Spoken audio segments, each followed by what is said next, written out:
নতুন নতুন জায়গা ঘুরতে যেতে এবং দেখতে খুব ভালো লাগে। ঘুরতে যাবার সময় এক্সাইটমেন্ট চরম তুঙ্গে কাজ করে। বিশেষ করে যখন কোনো বরফের দেশে আমরা ঘুরতে যাই, সেই বরফ দেখার যে এক্সাইটমেন্ট ভেতর থেকে কাজ করে, সেটা তোমার নিজের ভেতরে এনার্জিকে 100 গুণ বাড়িয়ে দেয়। কিন্তু যখন সেখান থেকে ফিরে আসার সময় হয়, তখন মনটা এত কষ্ট হয়, মনে হয় যেন বুকের ভেতর থেকে কোনো পাথর টেনে বার করে নিচ্ছে। আমরা কিছুদিন আগে ঘুরতে চলে গেছিলাম আমার মেয়ের ভ্যাকেশনেতে গ্যাংটক। সিকিমের ক্যাপিটাল হলো গ্যাংটক। তুমি যেখানেই সিকিমের জায়গায় যে কোনো জায়গায় ঘুরতে যাও না কেন, তোমাকে গ্যাংটক পৌঁছাতে হবে। গ্যাংটক থেকে এবার তুমি যে কোনো জায়গায় যেতে পারো। এখানে রয়েছে silk road, Changu lake, Nathula pass এবং আরও অনেক জায়গা, ফ্রোজেন লেক। তারপরে তোমার ওইদিকে রয়েছে তোমার জুলুক, জিরো পয়েন্ট। আমরা এবারে ঠিক করেছিলাম গ্যাংটকটাকে এক্সপ্লোর করব এবং তার সাথে সাথে বাবা মন্দির, ছাঙ্গু লেক এগুলো এক্সপ্লোর করব এবং গোটা গ্যাংটকে যত জায়গা আছে সাইট সিইংয়ের সেগুলো ঘুরে দেখব। আমরা জীবনে প্রথমবার গ্যাংটক গেলাম। এতটা উপরে আমরা আগে কখনো উঠিনি। ইভেন গ্যাংটকের থেকেও আরও উপরে উঠেছিলাম। সেই সমস্ত দিন ঘুরে আসার পর আজকে আমাদের ফেরার পালা। সকাল সকাল ঘুম থেকে উঠে রেডি হয়ে নিয়েছি, এখন ব্রেকফাস্ট করতে বসে পড়েছি। ব্রেকফাস্টে আজকে আমাদের ছিল গরম গরম লুচি, তার সাথে ঝাল ঝাল আলুর দম, আর তার সাথে সুজির যে হালুয়া আমরা বলি সেটা করে দিয়েছিল। এবং এই সমস্ত ব্রেকফাস্ট খাওয়ার পর কফি খেয়ে আমরা একটা গাড়ি রেন্ট করে বেরিয়ে পড়লাম।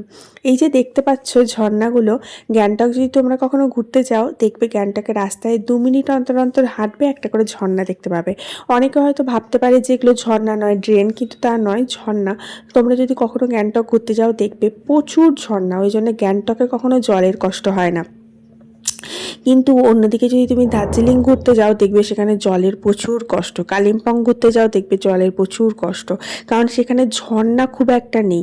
কালিম্পংয়ে একটি মাত্র ঝর্ণা আছে, বড় ঝর্ণা। এবং দার্জিলিংয়ে যদি যাও, দার্জিলিংয়েও দেখবে ঝর্ণা সেরকম নেই, একটি ঝর্ণা আছে রক গার্ডেনে, এবং সেটাও প্রায় বিপর্যস্ত হয়ে গেছে ঝড় এবং প্রাকৃতিক দুর্যোগে। কিন্তু তুমি যদি গ্যাংটক যাও, গ্যাংটকে দেখবে প্রচুর ঝর্ণা। বড় ঝর্ণা একটা রয়েছে যেটা বাজরাঙ্গি ওয়াটারফলস রয়েছে, তাছাড়াও আরও অনেক ঝর্ণা রয়েছে আমরা দেখলাম। প্রত্যেকটার নাম আমার নিজেরও মনে নেই সত্যি কথা বলতে। প্রত্যেকটা ভিউ পয়েন্ট। এবং তাছাড়া তুমি রাস্তা দিয়ে যখন হেঁটে যাবে না নর্মালি, তখনও দেখবে এদিক ওদিক থেকে প্রচুর ঝর্ণা। মানে ঝর্ণারও একটা দেশ বলতে পারো গ্যাংটক, আমাদের প্রতিবেশী রাজ্য সিকিম। এত সুন্দর।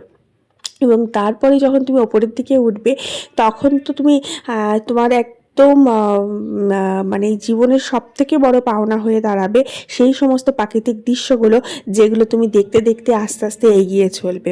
যত ওপর দিকে উঠবে তত সুন্দর সুন্দর প্রাকৃতিক দৃশ্য। আর ওখানে না ব্ল্যাক ক্যাট রেজিমেন্ট আছে, মানে ওখানে যারা আর্মির বেস যারা রয়েছে তাদের রেজিমেন্টটা হচ্ছে ব্ল্যাক ক্যাট রেজিমেন্ট। এবং তার সাথে সাথে যে দ্রষ্টব্য জায়গাগুলো ঘুরে দেখবে সেগুলো অসাধারণ দেখার মতো। তবে হ্যাঁ, গ্যাংটকের ওয়েদার কখনো কখনো চেঞ্জ হয়ে যায়। এই হঠাৎ বৃষ্টি, তো এই হঠাৎ মেঘ করে উঠছে, তো এই হঠাৎ রোদ উঠলো, এরকম। আর যখন গ্যাংটক যাবে না, তখন ভালো শীতের পোশাক নিয়ে যাবে। এগুলো আমার এক্সপিরিয়েন্স থেকে তোমাদেরকে শেয়ার করলাম। তোমাদের সাথে কথা বলতে বলতে কতদূর রাস্তা চলে এলাম। সবথেকে বড় পাওনা হচ্ছে যখন শিলিগুড়ি থেকে তুমি গ্যাংটক যাচ্ছ, যখন তুমি দার্জিলিং, কালিম্পং এই সমস্ত জায়গাগুলো যাবে না, তিস্তা নদীকে কাছ থেকে দেখতে পাবে না। কিন্তু যখন তুমি গ্যাংটকের রুট ধরে এগিয়ে যাবে শিলিগুড়ি থেকে, যত যাবে তত তুমি এত কাছ থেকে তিস্তা নদীকে উপভোগ করবে যেন মনে হবে হাত দিয়ে ছোঁয়া যাচ্ছে। জাস্ট তোমার গাড়ি যাবে আর ঠিক তার পাশ দিয়ে দিয়ে দিয়ে বয়ে যাবে তিস্তা নদী, যেন মনে হবে তোমার সাথে সাথে বয়ে যাচ্ছে। আর তার সাথে রয়েছে বড় বড় টানেল। তুমি যখন এই টানেলগুলো ক্রস করবে, তোমার মনে হবে যেন এই টানেলের প্রান্ত শেষে কি দেখতে পাবে। যখনই বেরোবে তখন দেখবে অসাধারণ সুন্দর দৃশ্য। তার সাথে এরকম সুন্দর সুন্দর ব্রিজ ক্রস করবে, অবশ্যই তিস্তা নদীর ওপর দিয়ে। যাই হোক, মাঝখানে আমরা একবার হল্ট করলাম লাঞ্চ করার জন্য। ব্রেকফাস্ট তো করেই এসেছিলাম, কারণ শিলিগুড়ি থেকে গ্যাংটকের ডিস্টেন্স হচ্ছে মোটামুটি 5 ঘন্টার মতো, অনেকটা সময় লেগে যায়।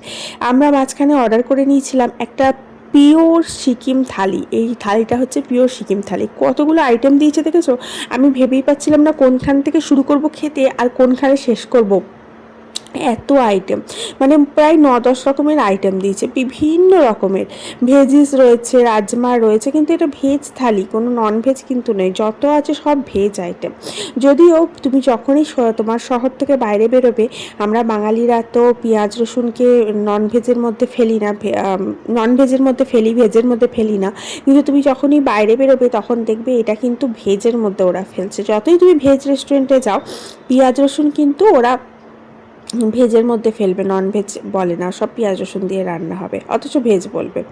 যাই হোক, এটা হচ্ছে সেই ব্রিজটা, যেই ব্রিজটা ক্রস করে তোমাকে পাহাড়ে উঠতে হয়। পাহাড়ের যে কোনো যে ডেস্টিনেশনে যাও, এই ব্রিজটা তোমাকে ক্রস করতে হবে। এই ব্রিজটা ক্রস করার সময় এক্সাইটমেন্ট লেভেলটা আরও বেশি বেড়ে যায়। আর তিস্তা নদীর কথা বলছিলাম না, জাস্ট দেখো তিস্তা নদীটাকে, মানে একদম মনে হবে পাশে পাশে পাশে পাশে বয়ে যাচ্ছে। ওই জন্যই তো যখন বর্ষার সময় হয়, তখন এই তিস্তা নদীর জল পুরো রাস্তায় উঠে চলে আসে, তখন এই সমস্ত রাস্তাগুলো বন্ধ হয়ে যায়। ওই জন্য বর্ষার সময়টা গ্যাংটক এই সমস্ত জায়গাটা একটু অ্যাভয়েড করাই ভালো। বিশেষ করে পাহাড়ি এলাকাটা গোটাটাই আমার মনে হয় বর্ষার সময় অ্যাভয়েড করা ভালো। তিস্তা নদীর জল বেড়ে যায়, কখনো বান চলে আসে, কখনো ধস নেমে যায়, তারপরে রাস্তাঘাট স্লিপারি হয়ে যায়, সুন্দর ভিউ পাওয়া যায় না।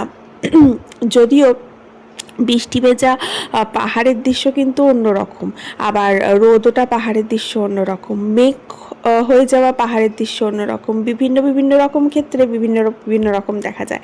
আমি কিন্তু সবকটাই উপভোগ করেছি, কারণ প্রতি বছরই প্রায় আমরা চেষ্টা করি এই গরমের সময়টাতে একবার করে পাহাড় ঘুরে আসতে, কারণ পাহাড়ে আমার মনে হয় বিভিন্ন পরিমাণের এনার্জি তোমার শরীরের মধ্যে দিয়ে ইনহেল হয়ে যায় এই হাওয়া দিয়ে। যখন তুমি পাহাড়ের রাস্তা দিয়ে যাবে, যখন এই হাওয়াগুলোকে ইনহেল করবে না, এটা একদম পিওর ফ্রেশ এয়ার, যেটা তোমার শরীরের মধ্যে দিয়ে যাবে, যেটা তোমার শরীরের এনার্জিকে বহু গুণ বাড়িয়ে দেবে। এটা আমার নিজস্ব উপলব্ধি। এবং জানো তো, আমি চাইলেই এই যে আমরা ঘুরতে যাই, বছরে 2-3বার করে ঘুরতে যাই, এই টাকাগুলো জমিয়ে আমি অনেক সোনার গয়না করতে পারতাম, কিন্তু আমার মনে হয় তুমি টাকা জমিয়ে প্রচুর সোনার, হ্যাঁ সোনার গয়না করবে না কেন, করবে, কিন্তু এই টাকা জমিয়ে প্রচুর সোনার গয়না এবং ফার্নিচার বলো, ড্রেস বলো, এই সমস্ত করার থেকে বছরে অন্তত একবার অন্তত বাইরে ঘুরে আসা দরকার। সে পাহাড় হোক কি সমুদ্র, সেই যে ফ্রেশ এয়ারটা, সেই যে ওয়েদার চেঞ্জটা, সেইটা কিন্তু তোমার শরীরকে এবং তোমার বাচ্চাকে এত পরিমাণে এনার্জেটিক করে তুলবে এবং ফ্রেশ করে তুলবে, যেটা অন্যান্য বিভিন্ন প্রবলেমকে ফেস করার জন্য কিন্তু একদম কাফি। আমরা বছরে তো পুরী তো প্রায়ই যাই। আগেকার দিনে দেখবে বলতো হাওয়া বদল করতে যেতে, হেঁটে হেঁটে পুরী যেত লোকে, বহু প্রাচীন কালের কথা বলছি। যখন শরীর খারাপ হতো বলতো হাওয়া বদল করাও শরীর খারাপ ঠিক হয়ে যাবে। তো সেরকমই পাহাড়ের হাওয়া একটা অন্যরকম, তারপরে তোমার সমুদ্রের হাওয়া একটা অন্যরকম। এই সমস্ত হাওয়া বদলগুলো কেন করতে বলে? হাওয়া বদল করা মানে শরীরকে একটা এনার্জি আলাদাভাবে প্রদান করা। আজকাল আমাদের শহরে যেখানে আমরা বসবাস করি সমতলে, সেখানে পলিউশন, সমস্ত কিছু যেটা আমরা ইনহেল করছি, কোনো নিঃশ্বাসই কিন্তু পিওর নয়, সবই পলিউশন। সুতরাং ফ্রেশ এয়ারটা পেতে গেলে কিন্তু আমাদের হাওয়া বদল করাটা খুব জরুরি। এই হোটেলটায় আমরা চেক ইন করেছিলাম শিলিগুড়িতে এসে। এটা আমরা নিজেরা নিইনি, এটা আমাদের আমার বরের শিলিগুড়িতে কিছু কাজ ছিল, তার অফিস থেকে এটা আমাদের অ্যাসাইন করেছিল। তো এত সুন্দর রুমটা ছিল, আমি তোমাদের কি বলবো, এরকম রুমে আমি প্রথমবার থাকলাম। জাস্ট অসাধারণ, মানে পুরো মডার্ন অ্যামিনিটিস দিয়ে সাজানো, আর পুরো মডার্নভাবে এটাকে রিপ্রেজেন্ট করেছে। এবং কি নেই রুমের মধ্যে, এত সুন্দর। এখানে আমরা মোটামুটি এখন 4-5 দিন থাকবো, তারপরে আমরা রিটার্ন করব। আমার বরের কিছু কাজ রয়েছে শিলিগুড়িতে, ও সেগুলো সারবে, আর আমি আর আমার মেয়ে থাকবো হোটেলে। এখানে শিলিগুড়ির আশেপাশে একটু ঘুরে দেবো, শপিং করে নেবো। হংকং মার্কেটে শপিং করতে আমার ভীষণ ভালো লাগে, এত সুন্দর সুন্দর জিনিস পাওয়া যায় না, সেগুলো আমাদের এখানে পাওয়া যায় না, জানো তো। হংকং মার্কেটে এত সুন্দর সুন্দর জিনিস পাওয়া যায়, মানে বিদেশি প্রোডাক্ট পাওয়া যায়। সে কসমেটিক্স বলো, ড্রেস বলো, ড্রেসের কোয়ালিটিগুলোও না একদম ডিফারেন্ট, অন্যরকম। আমার খুব ভালো লাগে, আমি অনেক কিছু শপিং করে নিয়ে আসি। আর দেখো, বাথরুমটা একবার দেখিয়ে দিই। এই হোটেলটা তোমরা যদি বলো আমি দিয়ে দেবো, তোমরা যদি কেউ চাও লিঙ্ক তো আমাকে বলো কমেন্ট বক্সে, আমি দিয়ে দেবো। এটা একটু কস্টলি, কিন্তু আমরা তো আমাদের তো ইয়ে থেকে দিয়েছিল, আমার বরের অফিস থেকে প্রোভাইড করেছিল। তো আমরা এখানে এখন থাকবো বেশ কয়েকদিন, তারপরে রিটার্ন করব। আর এই যে আমার তো রুমটা দেখেই মন খুশ হয়ে গেছে। আর এর পাশে একটা ব্যালকনিও আছে, ব্যালকনি থেকে খুব সুন্দর রোড দেখা যাচ্ছে, সামনে একটা স্কুল আছে, স্কুল দেখা যাচ্ছে, গুরুদুয়ারা রয়েছে দেখা যাচ্ছে, বেশ ভালো লাগছে। তো যাই হোক, আজকের ব্লগটা এখানেই শেষ করছি। আর এই হোটেলটার সাথে না রেস্টুরেন্টও আছে, রেস্টুরেন্ট রয়েছে। তো আমরা অর্ডার করেই খেয়েছিলাম যখন এখানে ছিলাম। আমার বর তো বেরিয়ে যেত, ওর তো সেমিনারে চলে যেত, আমরা অর্ডার করে খেতাম।